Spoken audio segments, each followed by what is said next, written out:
Paranormal Karen, she's so spooky. Paranormal Karen, funny too.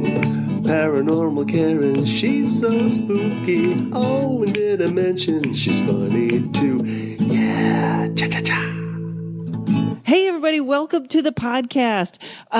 So we are in June, and I have to tell you, I was doing a reading for someone, and this lady said to me, I had the greatest healing from an energy archeologist. And I was like, oh my God, what is that? And I was so lucky. She introduced me to Ashley Stinson, who is our guest today. Ashley, how are you doing? I'm doing really well. Thank you so much for having me on today. Now, this is one of the most interesting, this is your own, shall we say, creation of energy archaeology. Let's go all the way back to the beginning. Tell me about your journey into the energy healing or in the healing world. How did that start for you? Sure. It's a very long roundabout story, so I'll hit the salient and most important points for you. But yes, you're right. So energy archaeology is my own, I call it a discovery methodology and healing modality because it kind of does both things. But my way into that was through healing my own trauma, discovering Reiki, going to a Reiki practitioner. She really kind of held me while I helped to shed some lighters, and kind of gave me that nudge that like, this is where you need to be, right? At that point in time, I was a landscape architect, so worlds away from what I'm doing now. And as I kind of took her little nudge and her hint, I started working with her teacher to learn Reiki 1, Reiki 2, and eventually went all the way through and did the Reiki Master certification. But as I was doing that, and thankfully, in the energy world, we are always kind of guided where we need to be in the world in general. Mm-hmm. I was learning from an instructor who wasn't really technical in Reiki. Like she wasn't all about the lineage or being like specific to the Reiki practice and modality itself, which is about symbols and saying the correct word and channeling that energy.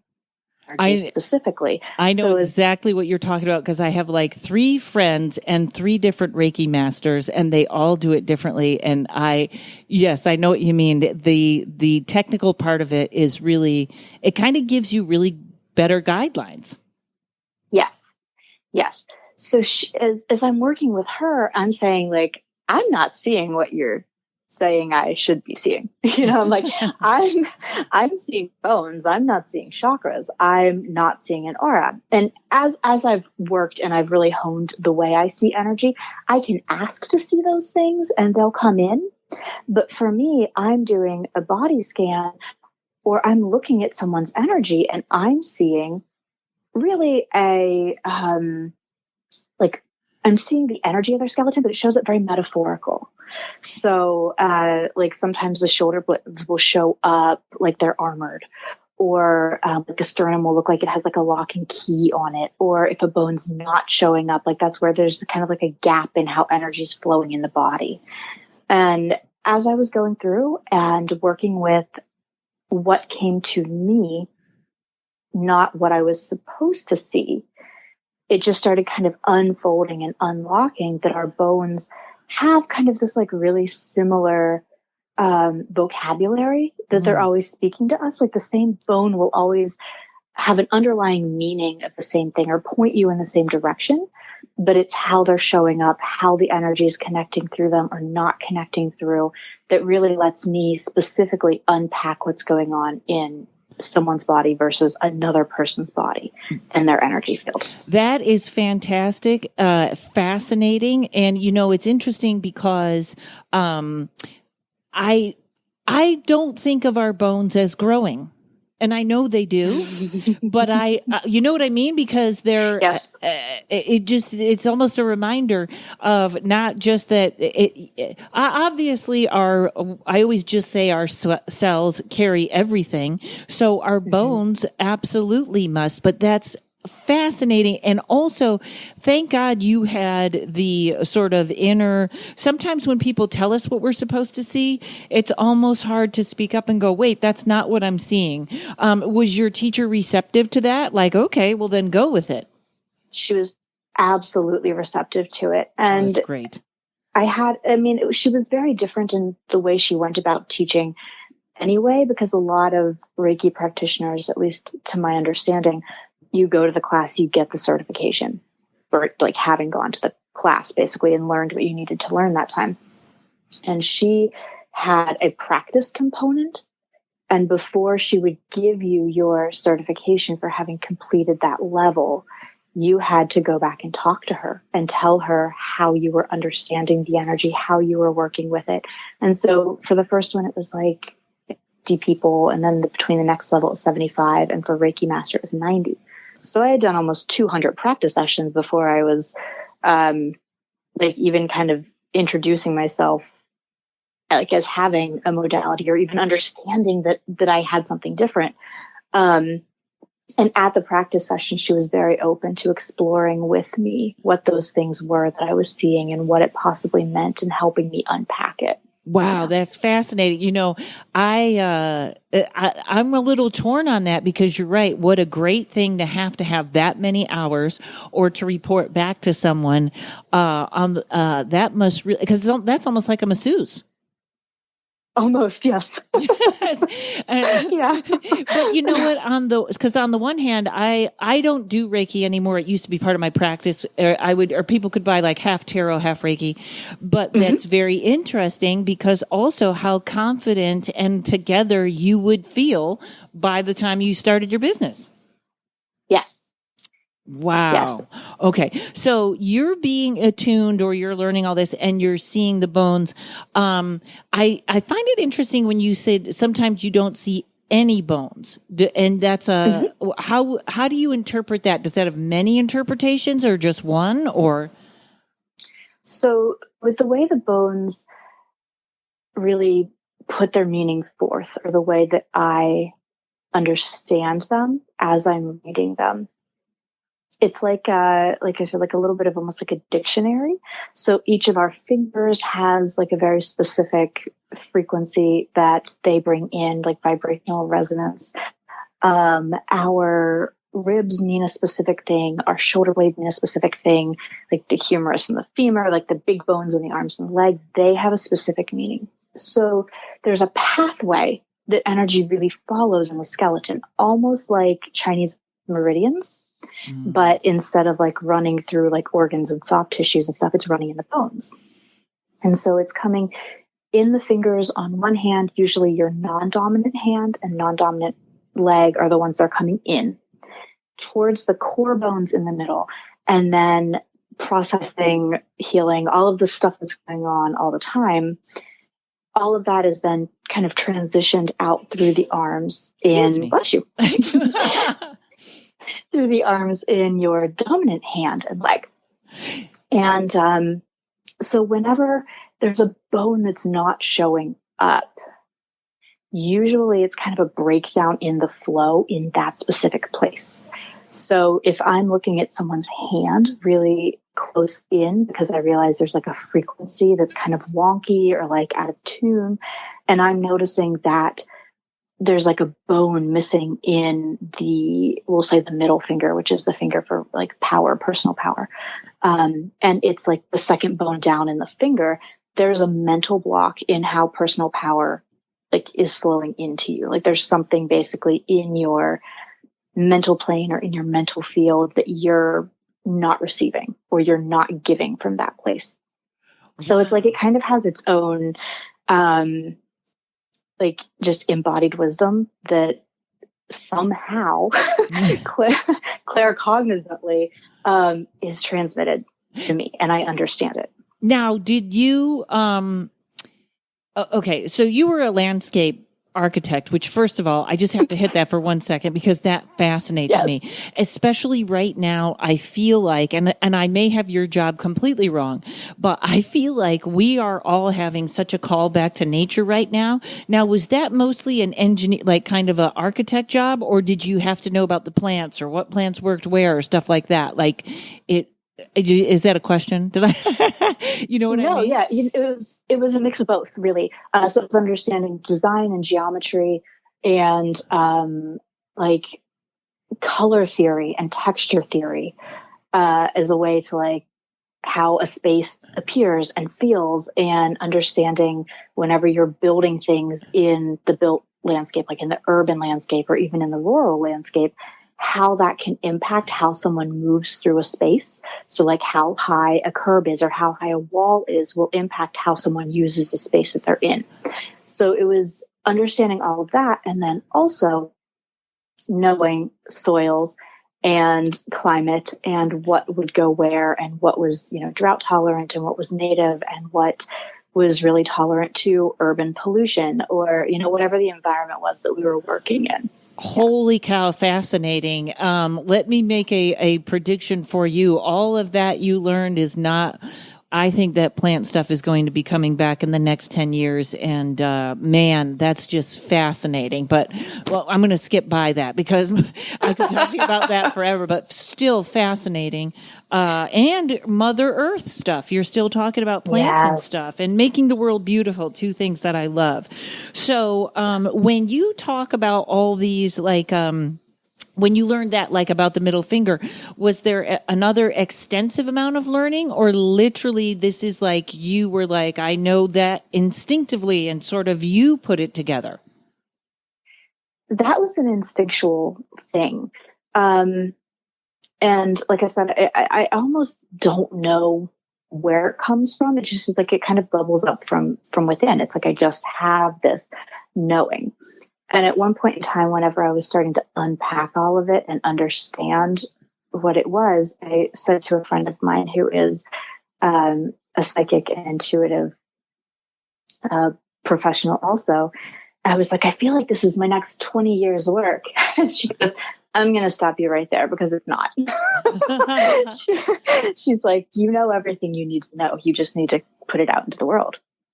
So that's what I've been doing since then, is just like almost kind of codifying and teaching what I know and putting out like bit by bit in courses and in programs and in meditations. So other people can then also access it, because I'm not the gatekeeper of this. Like I've always been very clear about that. Right. You're the one that but I mean, I'm sure other people have done somewhat this, or it's some a part of what they done, but I love that you have it all kind of put together in one place. That's what's going to make it, I think, ready for the world. I hope there's a book coming with pictures. I feel like there is. I know the name of it. I just obviously have not written it, nor do I have a publisher. Well, you know what? You may not need it, because I'll tell you, I think everything just, to me, I'm dyslexic. So I buy a lot of books. I have to be able to skim them. If they have a lot of photos or things that I can follow, even better. But I feel like, especially like right now, podcasting, you're talking to an audience that is all going to be incredibly interested in what you're talking about. I promise you, people that have downloaded this, that listen to my podcast, are glued, because this is fascinating. So, even speaking to your own audience and self-publishing, it will go big. So not to throw hey, what's wrong with me? But it's very interesting that you mentioned meridians, because I have a left knee and a right shoulder that I have a friend that's a trainer that helps me out a lot, and another friend that's a physical therapist that helps me out a lot. But I swear the way they sit, that one is the knee and one is the shoulder, and they're very odd. The knee I almost have back to, these may be joint things more than bone things, but the knee I almost have back to 100% to where I can jog now, just not every day. So I ride a bike instead. The shoulder is the strangest injury that just hurts a certain way when I reach back, but it's like stabbing pain, and then it goes away.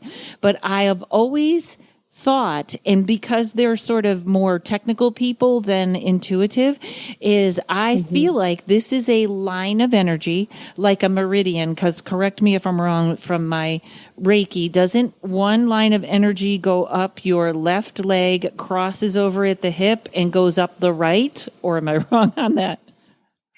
I've never studied traditional Chinese medicine, so I can't visualize where they are. Okay. I feel like you might be right there with the meridian, but as far as bones go, they don't cross sides like that. Okay. And joints themselves are part of what I do work with that a lot. They each kind of have their own meaning as well.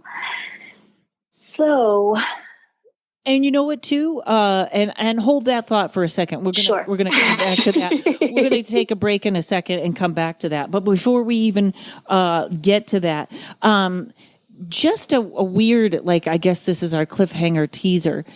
Can you think of the weirdest thing you ever saw? Could it be like a bone that looked like it was somewhere it wasn't supposed to be, or someone with a tail or a horn, something weird?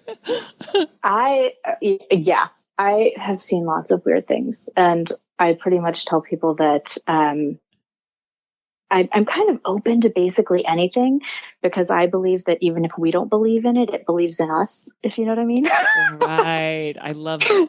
So I'm just kind of open to whatever's comes in. And I've seen, connections back to like Atlantis and Lemuria, and like things in the spine, which are like almost like strings into like alien slavery. I'm going to sound like a nut, but no, yeah. you're in the right crowd for that. In fact, I had just written down past lives, and I'm writing down alien slavery. I should actually, if people saw my notes while I'm interviewing someone, because I have to have, my hand is moving, so it's literally coloring and writing things down. I wrote all that down. Hold on a second, folks. We'll be right back with Ashley Stinson.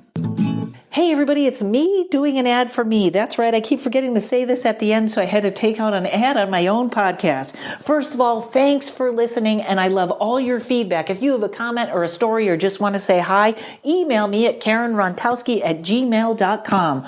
Also, go to karenrontowski.com or paranormalkaren.com, and you can get my tarot class. That's right, it took me 2 years to put it together. It's 8 classes, about an hour each. You will be reading tarot by the end. While you're there, sign up for my email list. Everyone should do this. I only send out an email about every 2 to 3 months, and it's filled with typos and misspellings, so you know I haven't been kidnapped, and that's the best way to keep up on comedy dates and whatever is new. While you're there, you can book a 30 or 60-minute tarot reading, or you can get a gift certificate for somebody else. I got a little bit of merch left. If you want a Paranormal Karen Shungite sticker for your phone to make it safer, you can email me about that, or I now sell Paranormal Karen reusable straws. You take them with you wherever you go. Maybe you're doing cocaine with someone that doesn't look like they're clean. Boom, you got your own straw. karenrontowski.com. Okay, folks, welcome back. So, Ashley, I had asked you about knee shoulder stuff, and I wanted to give you a second to breathe there, because I have been on podcasts where people were like, pull out your tarot cards and just jump right in. So I wanted to take a break there and make sure you had a second to agree to that. So any feelings, vibes on that part that I asked there? So I think it's interesting where you talked about a meridian crossing, because the immediate feeling that I get is almost like the bone energy is it's crossing there in a way that doesn't want to, which it can. Typically with our bones, the energy wants to stay on one side or the other, and they come together at the spine. Otherwise, it's flowing up and down the left, up and down the right, and that depends on dominant hand. There's a whole thing with like being able to switch your energy flow. Okay. But typically we receive on our non-dominant side and we give on our dominant side. And what it feels like is there's almost kind of this like warping of that, where I feel like you're like on the left knee thing is it's like they're getting like backed up or jammed, or a little bit like they're out of their natural flow pattern. So would that transfer as, because I think you're getting ready to just nail this, is I'm not receiving, or there's a receiving giving away problem, a receiving giving out problem, right? That's off balance. Could I Right. be? So are you dominant right hand? Yes. Okay. That's what I thought. I always like to check because for ambidextrous people, it can kind of be, well, you can change your flow, but, your left leg is really how you are supporting yourself along your path.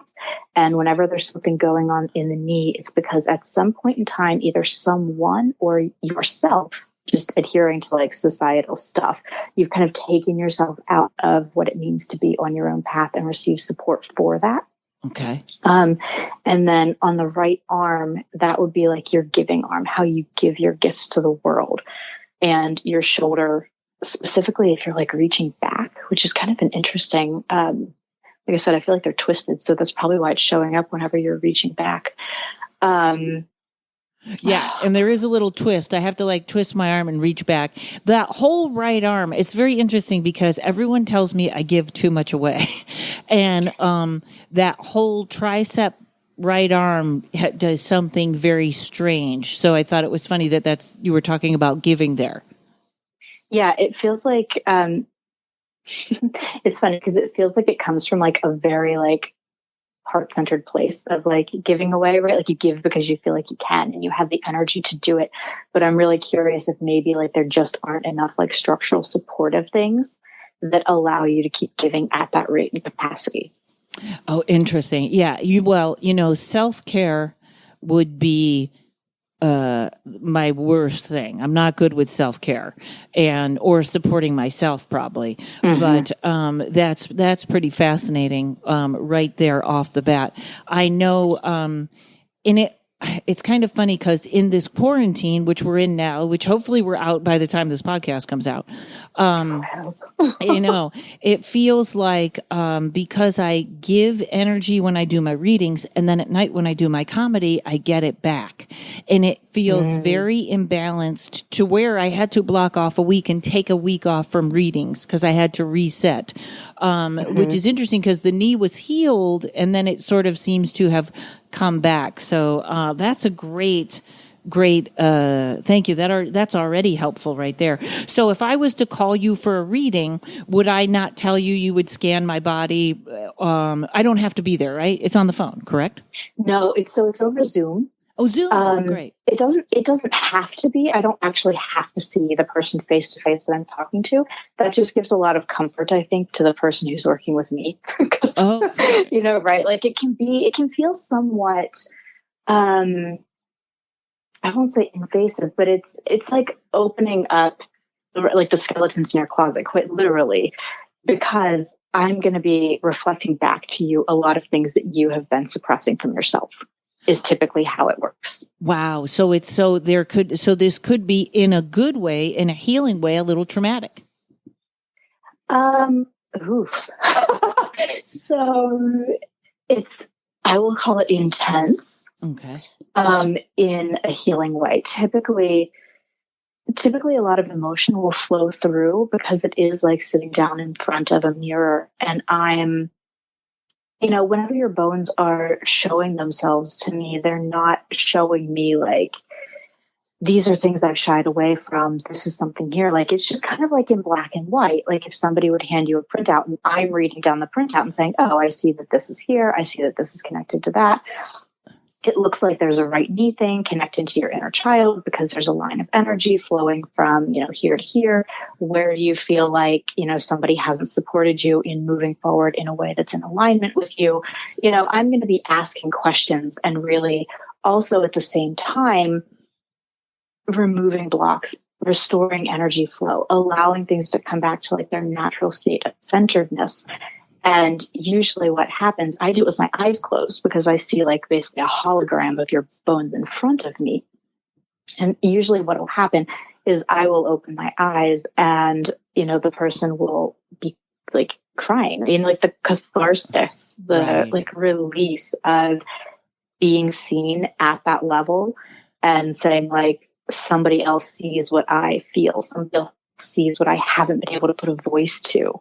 I've had a lot of people who have been in therapy. I mean, I work with a lot of healers, a lot of self-healers, People who have been in therapy for years and will say, I haven't gotten to that level with my therapist, and you just opened it up on minute 15 of our call together. Yeah, I think regular therapy is on its way out, or it needs to be adjusted to add healing work. And I actually think therapists are starting to get that same, you know what I mean? Hand in hand. I agree. That's really, that's fantastic. And so, so the joints actually tell their own story.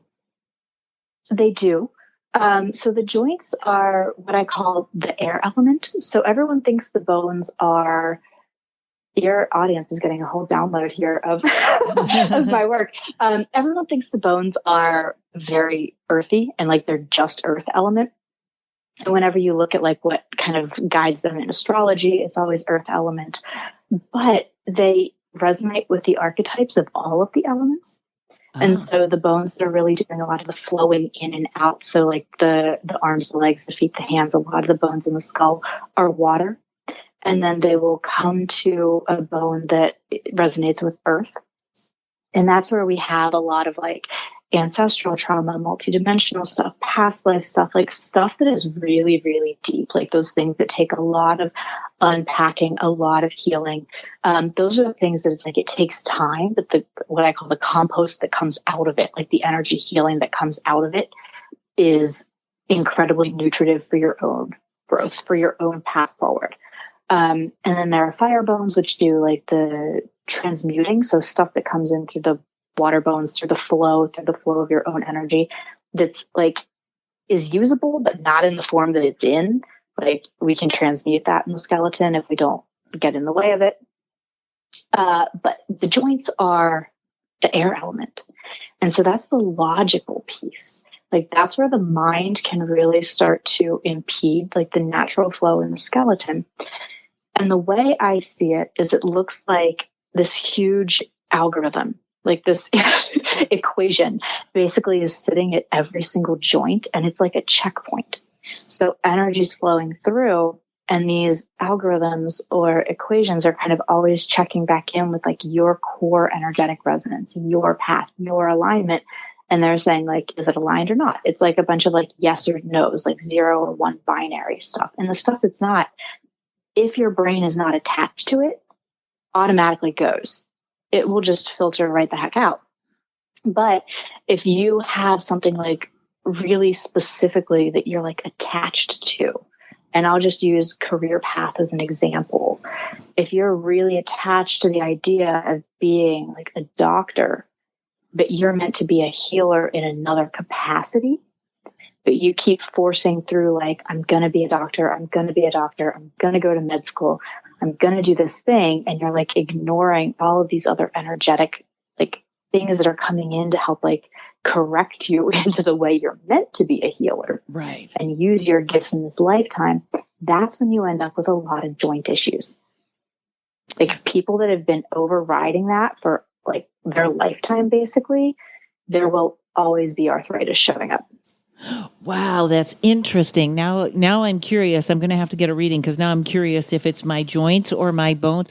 You know, it's funny. It's such a simple leap to make, but I never made it. That archaeology, the knee or the bones would have to do with ancestral stuff because bones don't disintegrate, do they? No. They're the last thing that stays. And I feel like right now, as we're making this change, ancestral stuff is needing to be cleared everywhere. Like for us to move forward into this age of Aquarius, I feel like ancestral stuff has to go. And a lot of people are, I think, carrying that weight. That's fascinating. Okay. Bones and joints now. I had talked to someone, I did a reading for someone that had chronic pain, and she also had one location, I think it was her left side, and it was, I promise you, I know nothing about what is that called? Where you're supposed to know where your liver and crap is. Okay, anatomy. I have no interest. If I don't have interest in anything, it's almost like I've blocked out anything I was supposed to learn. Like I don't know about where my kidneys or what is, but she had it in that sort of lower abdomen all the way to the left, and I felt like they were almost two different things. If someone like that came to you, would you sometimes see, oh, that was because you've been stabbed there in 3 past lives in that same place? I laugh on that show, What We Do in the Shadows. They have the spirit that gets his head cut off in every life.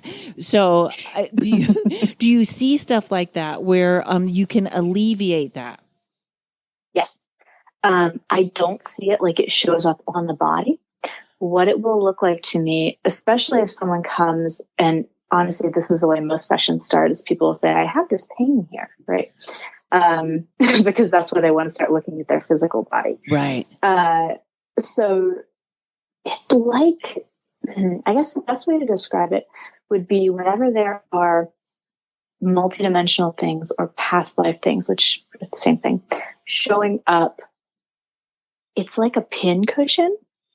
So it's like the body is in the middle and it's a string of energy that's almost like going kind of straight out away from them. And size and scale doesn't really matter whenever I'm looking at the body the way I do, because it's all holographic anyway. And it's like at the end of that string line, there's a bubble. And so it really does start to look like a pin cushion. Wow. And if there's an area that has had trauma repeatedly, especially with something like that, there will be like multiple string lines coming out of that same area, a bubble at the end of them. And then what I will do is it's like I'll almost kind of allow myself to just follow the string line, kind of open up, or like it feels almost like falling into the bubble. It's like I kind of get dropped in. And then it's almost like watching a movie play out. So I'll kind of get like the information that I need to from that. And I'll say, okay, in this one, this is what was happening in this lifetime. This is what was happening in this lifetime. This is what was happening. And we'll find the theme, because usually there's an underlying reason that like they stored that trauma or kept that trauma. So either it was betrayal or it was like a witch wound, right? I get a lot of that with people that have chronic neck stuff from hangings. Oh, wow. Wow. Yeah, so we'll kind of figure out what the underlying energy was, and then we release that underlying energy, and it's like the bubbles just kind of like dissolve, and the string line is no more. Now, would you, and God, I hope, I'm going to see if I can look back and find the lady that I did this reading for. I hope she's listening. I think she was a listener. And I think she'll know who I shouldn't call her out. Hey, the rest of the podcast is just going to be naming all the clients I read for last month. So when you heal this on someone, do you ever see them pull it back? Like you've healed it, you've gone in and healed it for them, but they're so attached to that pain that they pull it back in. Oh, that is a fantastic question. And actually, I get asked that one a lot. People usually show up in my email inbox a couple days after we've had a session, and they'll say, I feel so much better. How do I not reattach to that? Ah. And it really is. So there's a part of the session, I'm going to jump thoughts there for a minute. Really at the end of each session, what I do after we've gone through the body and we've healed really everything that's showing itself. This isn't like you have one session and you're great for life sort of thing. It's things will come up as they need to come up and be addressed and healed. And usually it's things that are being mirrored to you, and that mirroring is coming through like pain or bodily sensation or whatever it is. So at the end of the session, what I do to make sure that you are basically not connected to any of that anymore is we clear the joints, we clear the mental plane so that you don't have that like mental attachment. We allow that to release. And then I work with the Earth Star chakra. So that one sits below your feet. It's not a bodily chakra, and it connects to like all of the different grids in the collective consciousness. So if we're talking about a witch wound, you're going to be connected into like the patriarchal grid in kind of a wonky way because you have a very wonky relationship with patriarchy. Like we all do. Right. I'm clearing that one. Yeah. Yes. But you'll probably also have a really like distorted connection to like the grid of the divine feminine or like matriarchy, because a lot of witch wounds were betrayals, like women betraying one another. So there's it can show up kind of in like any of these grids. But what I do is I just ask at the very end, and they release as we're healing also. But for any grids that we've healed anything from, basically that we are whole and complete with, that you have learned the lesson from, that you have understood and like completed that soul contract or whatever it was that was keeping you connected to that grid, we ask it to release. And it's almost like kind of like with the past life bubbles. It's like I can watch it just kind of like the connection to you disintegrates. Wow. And then what I do is I call up the grid that is serving you best as you step forward. So you don't have something to step back onto, basically. It's like taking away your safety net and that comfortable pattern of whatever that pain was. And we give you something else to connect to. So if someone is having, and I think we're talking about the same thing, obsessive thoughts, because that is, I guess, could be connected to that. Or I feel like, I don't know if I'm I feel like I'm in the same arena. So it would be, once that is released, it shouldn't come back and it should release the obsessive thought. Does that make sense? Mm-hmm. And a lot of times it releases in a way that you almost don't recognize until you look back on it. It tends to be very smooth, which is funny because, again, those emails that I get will be a month later and they'll say, I recognize that I haven't done this thing in 3 weeks. And I'm like, yeah, it's out. It's gone. So people could come to you with, and this may be a big leap and it would probably be a silly reason for this healing. There are many better reasons, but I have like, this is such a weird connection. I read for sometimes women or men or somebody that cannot release an obsessive thought, usually about another person or about an ex or something like that. Would that actually be a good reason to come to you for a healing and you could sort of see if there was something there? Because I think right now, obsessive thoughts, whether those thoughts are just negative in general or we don't think we can do it, I think obsessive thoughts right now is its own virus. The first thing I would do would be to look for like what the underlying energy is behind, like what's keeping the thought pattern in place. Right? Like there's something it's connecting to in your body and your energy, and it's probably not just mental. It's probably spinning through the mental plane, but that's not where it's connecting in. So I would be looking at it probably from a different perspective of, okay, where is this connection? So it would be the healing, and then probably the thought or obsessive thoughts would be released within the healing. That sounds great. Mm-hmm. Yeah, I would actually see this, like the obsessive thought, almost as like its own kind of mirror, its own like pain point, right? Like, so instead of somebody saying like my ankle really hurts, the pattern that's showing itself to them is I keep having this recurring thought or this recurring dream even. And so we'll go into that and be like, okay, where's that connecting? Like that's the symptom. Right. Interesting. In fact, that is interesting in that you're right. Because if you take it one step further, it's not why did he leave me? It might even be why don't I love myself enough to let this go? Or why don't I love myself to pick a better guy? Or so it must be like, I think I'm looking at the shallow surface on a deeper thing here. So, oh my God. All right, Ashley, hold on. I'm completely glued to this. Hang on. I'm sorry. We have to take a break, folks. I think it's an ad for my own podcast because I forget to plug things at the end. But we'll be right back.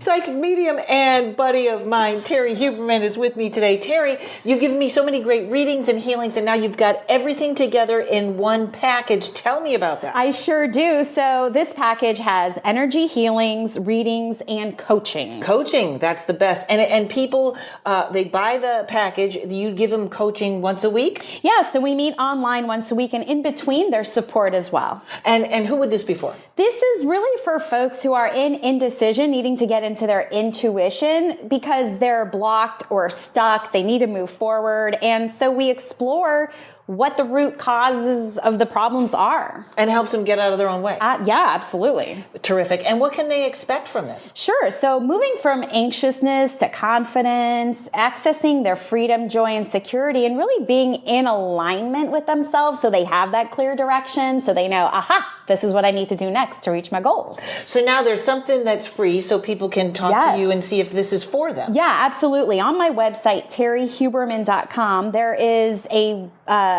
page where you can click, and it's the intuitive coaching package. And there is a button there that says schedule a free call. So you go ahead, schedule it. We'll get on a call and you can learn more about this program, and we'll see if this is a good fit for you or not. See if there's chemistry. Yeah. Beautiful. It's an odd date. terryhuberman.com, TerrieHuberman. I highly recommend it, folks. Okay, so I have a little list here. The witch, are you finding a lot of witch wounds now specifically? Actually not now. I feel like I cleared a lot of that. Oh, good. And that doesn't feel like something that's coming up like super, super current, actually. Maybe that's great. Maybe, healing that on the matrix level actually healed other people in that group. Oh, yeah. Oh, I have a whole theory about that. Yes. Oh, okay. Are you saving that for the book? Or. No. I mean, we can talk about that. Sure. I'd love to. What is it? Because I feel like I have said this probably on every podcast, but Corona brought us all together with a matrix or a shell of fear on the planet. Mm-hmm. And I feel like you're watching it dissolve now, folks. We're taping this on May 1st. Right now, you're watching it dissolve. You're watching people going out. Oddly enough, it terrified me today that domestic violence was up like 30% during lockdown, which I guess I shouldn't be surprised, but I am. But yeah, I feel like it's almost like this coronavirus. If we can heal that matrix and get all on the same page, we would do it faster. But so healing one can heal others in some aspects? Yes. The short answer, yes. The long answer. So we connect in a couple different ways. So the first one that I talked about was at the Earth Star, the way we all connect into the grids of the collective consciousness. And I feel like what's going on with the virus, specifically pandemics in general, things that become widespread in our collective consciousness all have their own grid and their own energy. And they connect to us at a specific frequency. And so it depends on where we also kind of connect into them. But if you can imagine like the whole of humanity basically as having little like string lines of energy connecting into us, and we'll just talk about the feet because that's the easiest way to visualize it. It really goes through the whole body. But if you look at the feet and you're kind of like tied into these grids, there's no room to move, right? Like if everybody's tied into this grid and someone starts pulling, like it just kind of creates this ripple effect of like pulling other people. But whenever you can heal and release that grid that you're connected into so that you no longer identify with it, you no longer resonate with it, it's like you drop away. So instead of fighting for something or fighting against something, you just release the something and you're no longer connected to it. Great. But what that does is it creates slack in that web so that then if somebody else starts pulling, there's movement. Oh. And it's like there's this release that can happen through other people. And it's not necessarily like familial. It's not like I released myself, therefore like my husband and my kids can be released. It's like I released myself, therefore other people who were connected in a very similar way can also feel the opening and the release, and they can drop out. This is a terrible joke, but all I could think was, oh, that's why my rear end isn't tight anymore. Like when I was a kid, there's a lot of slack. I don't even know where that joke came from because it's just trying to release. That was not, I apologize to everyone for that joke. That was not even funny. It was just weird. That's wonderful. By releasing yourself, you're giving others the option. Yes. Wow. Okay. So I'm going to go back one. So chronic pain, which I always assume when people say chronic pain, it's everywhere, correct? That's a good way to think of it. Yes. I think there's a couple different ways that it shows up. But yeah, I think for the most part, it's kind of like a widespread, almost like nerve like or joint or right. It's not like my left foot hurt, right. And this is a weird I'm writing down a word. This is a weird thing that goes with it. So somebody that has fought against, and I really feel like this is a lot of readings now.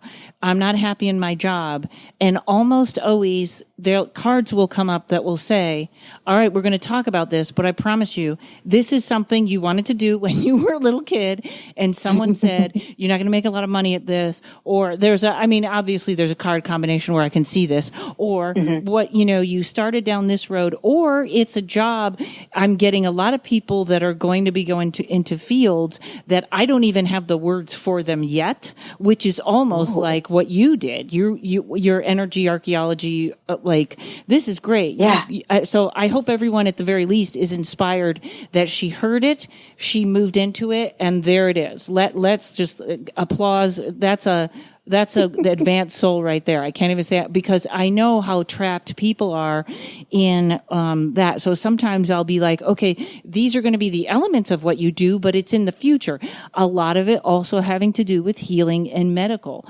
Chronic pain might actually be somebody that literally was just fighting against what they knew they wanted to do. And they just, dad told me to get this job.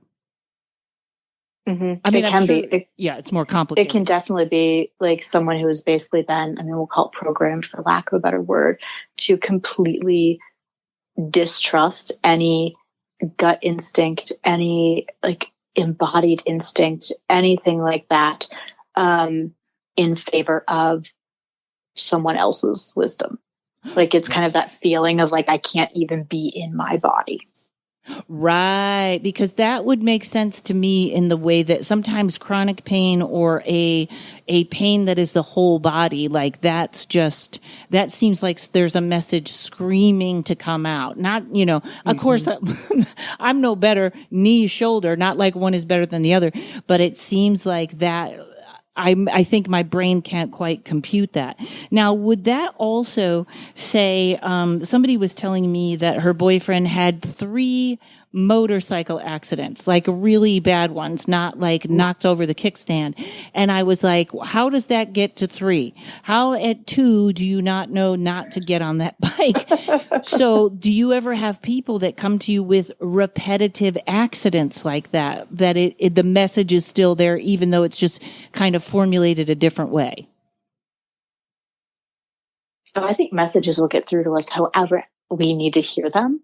Well, yeah. And a lot of times it's like you ignore the whisper, you ignore the intuitive hit, or like you're so kind of tuned out that you can't get to it. And like eventually something just happens that like it breaks, right? Like yeah. Not necessarily like a bone breaks, but like something actually has to happen in the physical world, or in 3D reality to get you to pay attention.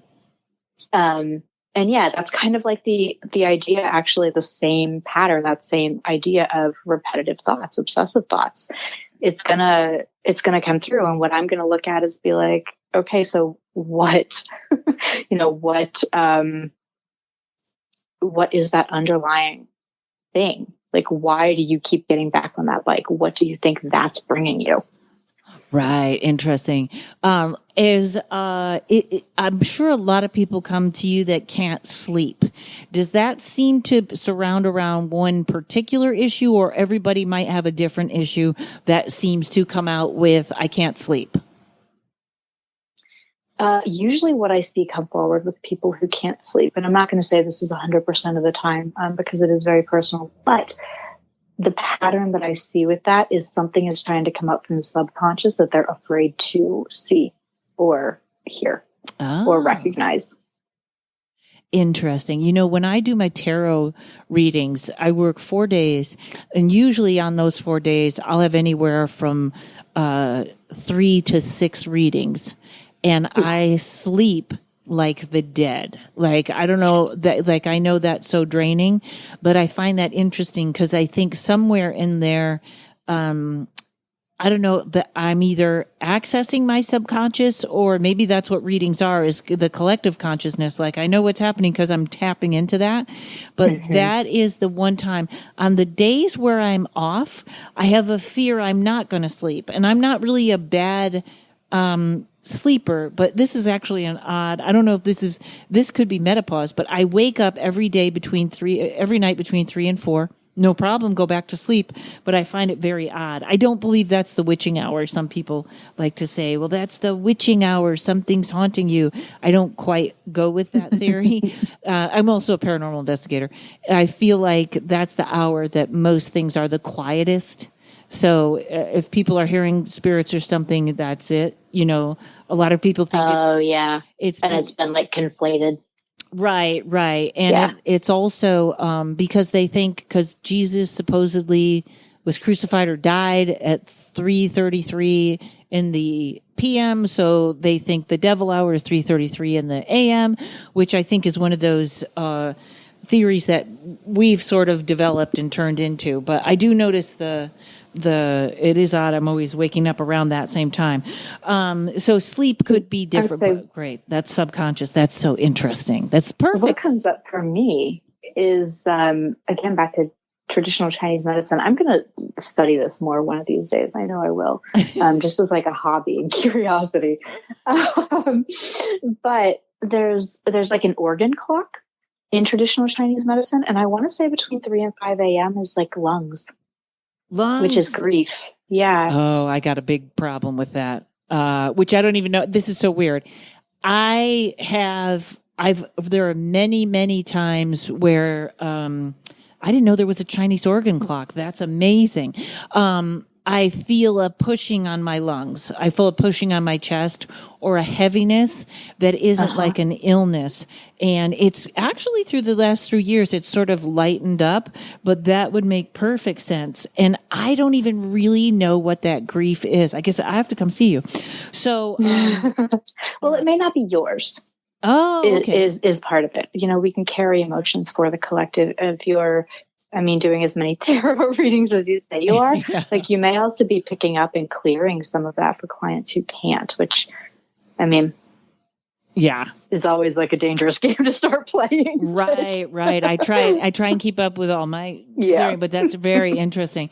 Okay. So, when a bone breaks, is that, how do I say this? I haven't, knock on wood, I haven't broken any bones. Do they always heal as they should? Do they grow together and heal as they should? Or do you kind of find, well, that bone, I'm sure each individual thing, or this bone might break because that's something you're not paying attention to, or excess. I'm going to let you fill in the blanks here about broken bone as I stumble around this question. Okay. So a couple different ways to go with broken bones. Sometimes it's almost like the motorcycle thing happening again and again and again. The breaking bone is almost like your breaking point, right? Like, you might be doing the most mundane thing and you break a bone and you're kind of like, well, how in the world have I broken that? I've done this a million times. And like, it broke now. And that's, it's almost like whenever energy has been so distorted in that bone for so long, especially like if you're trying to kind of force through things on a mental level, or like you're really not paying attention to what's wanting to come up like out of the earth bones, or you're not letting the fire bones do their own transmuting thing. Like it can really be any of those things, any of the bones. It's like it breaks to give itself a reset. Like there's so much that needs to release that's kind of like the impetus for it that lets everything come out. Wow. Almost like a reset button, basically. Wow. I always use the phrase reboot. And it needs to reboot. Yeah, that's kind of what it is. And that's not like our bones obviously first path of releasing. Like there's so many ways that energy can release from the bones, and it's like that is kind of like the last ditch effort if something needs to happen. But the question that I get a lot is, does every physical incident like a bone break have an energetic reason, or can I just have an injury? Right. And so that one's a really interesting one to start digging into, because like, yes, you can just have an injury. Like it doesn't always have to be an energetic underlying reason behind it. Most of the time you'll kind of know. It'll be that weird injury where I was just saying like, why did that break this time? Or like, why am I all of a sudden feeling like I've got a strain in my hip when I didn't do anything out of my normal routine? But I will also say that things like those injuries tend to pop up in areas that are already energetically wonky. Right. So a good solid bone usually isn't the one to break. It would be the one, say, next to it that is not, the emotional thing's not put together there. Yeah. Yeah. Interesting. So PTSD is, that must be a tough one. That one is one. So I actually will refer people out, or make sure that they have extra support when working with me, mainly because I don't know if did you read this about me? I have had postpartum PTSD. Oh, no, I didn't. And I personally had a lot of birth trauma, which from what I learned was basically complex PTSD going through my entire life that I didn't realize was there. And so I worked with a somatic experiencing professional who was also like a therapist, while doing my own work for like the past 3 years to like heal and clear a lot of that stuff. So I don't call myself trauma trained, because technically I'm not. I'm trauma informed. I'm very sensitive to people who do have trauma, and I get a lot of clients who do. So I will specifically make sure that they either have a professional or they have something really supportive in their life while they're doing this. Because like we were saying earlier, we can bring up a lot of super sensitive things that can bring up trauma patterns and trauma triggers. And the last thing I want to do is like send a client into like a dissociative freeze state, right, or nightmares or something like that, because we've touched on something too quickly. Right. Yeah. Fascinating. That's great that you, good for you. I will do that once in a while with a reading, like you're out of my, I don't want to say pay grade, but you're on a, you know what I mean? Like mediumship stuff. I'm like, that's not me. But I can send you to the right one. But that's great that you recognize that. Also, lastly, you mentioned alien slavery, which probably in the last minutes I bring up, like, probably this is like a huge topic and the most interesting. And I, of course, saved it for last. And we're like, oh, really? Gotta go. No. Alien slavery. Now, we on my podcast, I believe we all have alien DNA. I've had quite a few topics on this. What does that look like? What is that? Does the person understand it? Tell us more. Typically, it kind of gets conflated. Usually I'll have someone coming in who's like, I feel like I have a really heavy weight. A lot of people who come in who have been told they have depression, or have kind of like that feeling of like, this doesn't feel like me thing. Like I think I have an entity. I think I have, like, I'll get clients like that. And I don't get a lot of them anymore. I feel like I did more when I started. My clientele has kind of shifted a bit, actually. But what I will usually do first thing whenever somebody comes and says, like, I don't feel like me, I feel like I'm in a fog, I feel like I'm whatever, that's the first thing I'm checking for, is like, I'm going to basically protect my energy so that nothing's getting in or through. And I'm basically going to ask for everything to be revealed that is connecting to you, that is not you. And so that's when I will start looking at, like, okay, there's a bit of a wonky thing that's kind of connecting in here, but it doesn't feel like it's doing this. And I'll almost like look at what's showing up. And the alien stuff tends to be a little bit more hidden or insidious. Like, they kind of cloak themselves. So sometimes, like, if nothing shows up, I'll kind of have to ask for them, like, things to uncloak, that kind of stuff. Like, it's just kind of asking the right question, almost getting into the right frequency to be able to see it. And this would, like, I believe there's good and bad aliens, and obviously good aliens probably don't show up as a problem, but the bad aliens, that could be anything from people being abducted to another lifetime thing. Yeah. A lot of it tends to be other lifetime things, some of it can be where stuff is almost like carried over from a lifetime. A lot of it's like fear-based templates. So I see it connecting in. I always see them connecting in through the spine, because from the spine you can go anywhere. But it's like, it's almost like these little metallic pieces that kind of look like they're in between the vertebrae.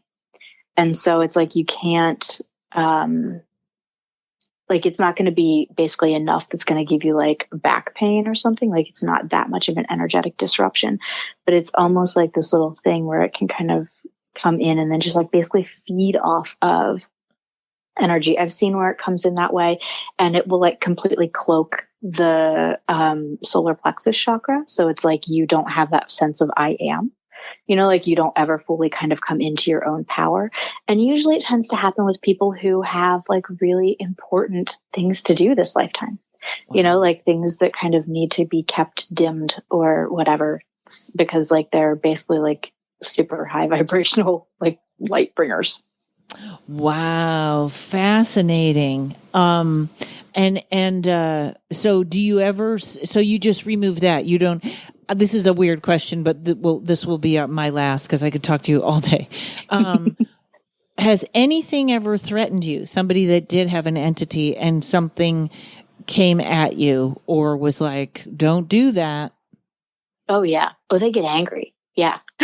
Oh my God. All right. So because I have a friend that doesn't quite believe in attachments, but I've had one. So I know how something can change you. And I have a friend that's a demonologist he's the guy I ask anything tricky. I don't want any trouble. I'm just going to ask Tom.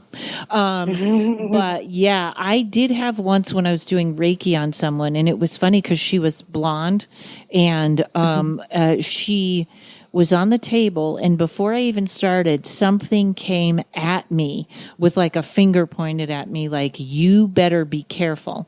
And then it went away. And I asked her, I said, did anyone in your family do Santeria? And she said, oh, my grandfather was the Santerian priest of our something. And I was like, I know that, I don't know if it was attached to her or he had put something around her that was just like, you better do this right. I didn't feel like it was something that I could remove or would be removed, because it may have been sort of his type of angels watching out for her. But I'll never forget that, because she didn't even look Cuban, and she was like, oh, my grandfather from Cuba, blah, blah, blah, So I thought, how interesting. So really, when you get threatened or something gets angry, can you get rid of it, or you're just protected, or you're like, hey, I'm a higher vibration, it's not going to want to stick around? Tell us a good scary story. I mean, I think the weirdest one, because I'm always working with it, and because we're working over distance and energy is not, confined by time or space. I'm huge on energetic hygiene because I also did have an entity. It came in whenever I was getting a Reiki attunement, and then I had to have it released. Right. And it was that feeling of like, I remember telling my husband, like, this is not me, like, this is not who I am. These words are not words that I intend to speak. That was my friend kept saying, this is not you. My friend Cindy kept saying, this is not you. Yeah. Yeah. So like, I know what that feels like. And I think that's kind of why I'm also open to seeing them. And so I was working with a woman one time, and we had, the protective bubble around us. And I trust fully in the protective bubbles that I work in because I've had things kind of like come up against them. And, it's just kind of that knowing that you can't get through, right? Like part of it is like the trust and the knowing that it can't get through. Right. Just holding that vibration of being kind of like in a sovereign healing place. But there was one that was like inside the bubble, and it kind of cloaked itself as like a healing helper being. But it kept like, because I will always work with someone's higher self. I'm not the one who's physically like, we're going to take this out of your knee. I'm making sure that what's coming forward is from your higher self. So that, like, I'm not making a decision for your life and your healing. Like that's coming from you, basically. Like your higher self's wisdom and guidance for where you're ready to heal and be taken to. And like, it was basically masked as this woman's higher self. And it kept giving me these very strange sort of answers. Like I would get a weird feeling. And eventually, I asked that, when I say eventually, it was like in the first minute, I asked that question of like, are you actually helping? Like, are you here for her best and highest good? And it was like, I saw this almost like warp in the matrix, right? Like it was kind of like a flicker, and I saw what was underneath, and I was like, okay, it's got to go. Like wow. This is not actually in her best and highest good. And so really and legitimately releasing those, at least from my experience, is kind of as easy as believing like this is a sovereign place. You do not have permission to be here. And when you remove that permission, it's like whatever agreement they may have had or whatever opening they found, it goes away. Now, do you, I know I promised you an hour, but now I have to know, because I kind of love, you're the only person like me that knows what that is. Like I know a lot of healers don't, and I see a lot of, especially paranormal investigators, go in, you can touch me if you're here. And I'm like, no. No. You know what I mean? Like, and yeah. I, in fact, it's funny. My friend Tommy is kind of famous for just going, I wouldn't do that because he knows, but he's also like, yeah, you got to be on that journey. That's your thing. You can't explain it to someone until it's gone through. So, I love that though, that when you tell them they don't have permission, that's fantastic. And also, do you do physical things? Like I'm all about salt baths, and I do a lot of energetic cleansing in my head of my apartment every day and stuff like that. I do. Mm-hmm. Okay. So all right, now we're way over. Can you tell the people, tell them where to find you? Where can they book a reading? You give us the whole thing, because I know everyone's dying to get that information right now. Sure. So you can find me in basically 3 places. On social, it's on Instagram. And so it's at energy_archeology, ARCHAEOLOGY. And that is where I am the most active pretty much every day. Answer my DMs. You see me in the comments, all that good stuff. It's kind of my pseudo blog. You can also find more information on my website. So it's ashleystinson.com. And that has, a little bit more about energy archaeology and how I came to that place and what it is. I'm also kind of revamping. So it's going to be getting a bit of a makeover here. And also, do you teach? I do. And that actually is perfect, because the 3rd place you can find me is my other connected website, which is basically like the school, the way that you can learn what this is, how to do it for yourself, how to start tapping into this. Because like I said, I am not the gatekeeper. Like I don't want people to only feel like they have to wait in line to have a session with me. So I teach people how to feel into their bones and like learn how to clear the appetite and charge the marrow and understand what the elements are doing. All of that stuff can be found at the kind of like sister website, the school that I am slowly building. And I love puns. So it is scalamentarySchool.com. It's like elementary, but with an SK. And so from there, there's going to be kind of like an ever expanding course directory. Some are evergreen, some you can take at your own time. Some of them are only run like once or twice a year. My foundational course is called Know Your Bones. And so we go through 4 different modules, and it's foundation, flow, frequency, and field. And so we work from clearing like the deepest inner stuff all the way out until we get a cohesive field, basically. All right, healers that I gave a reading to and said I couldn't describe your job yet. Here it is. Yeah, pretty much. Let it all come forward from within. Yes. Yeah, but then I also have what I call the lounge, which is part of Elementary School, and it is an entire library of my meditations and like full length energy healing sessions. Like there's a whole series basically that goes from toes all the way up to your skull, 11 different like hour-long healing sessions. And it's a membership. So you can get 7 days in it for free.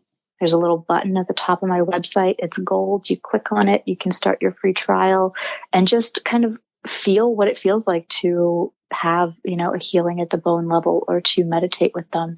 And that's, it's summer when this is coming out. I put a pause on my one-on-one sessions during the summer because I have young kids and they're home from school. Oh. So it's kind of impossible to do one-on-one sessions without working every night. So during the summer months, I pause that and then I pick it back up whenever they go back to school. And that's when I'll start doing one-on-one sessions again. Okay, great. And after I hang up from the podcast, hold on, because all these will be in the show notes, folks. Sure. But yes, those of you that I have said are healers, but I can't put my finger on it, this might be you. Ashley, that's fantastic. My mind is blown. New information and people like you are why I do this podcast. All right, everybody. Thank you, Ashley. Thank you for having me. Thank you, Mike Flynn at Uno Rising Media, and everybody. My tarot class is out. I probably said that in the ad for myself. Everybody have a great week. I'll see you next Friday.